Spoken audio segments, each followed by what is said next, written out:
Hey guys, in this video, I'm going to walk you through how you can add multiple pages in your car website. So before we begin, make sure to hit that subscribe button. It really helps me out. So without further ado, let's get started.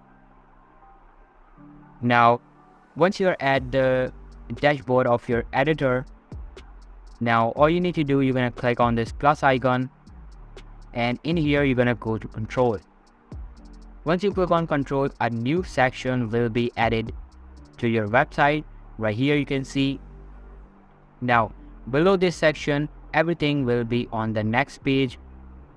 So I'm gonna add a button and we'll label this as about me, and I'm gonna change the section name also to about, and make sure to change the URL just according to the button that you have placed.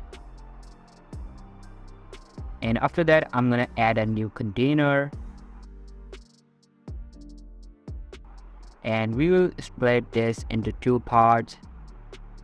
Doesn't matter, you can also use a single one. I'm gonna upload a picture over here.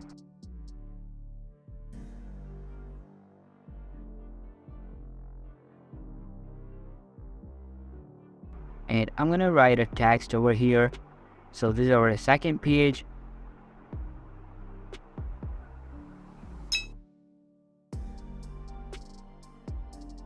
Alright guys, so after that you have to add a new button, and this button will help us to move back at the home page. Just make sure to change its URL to #home, and we have done.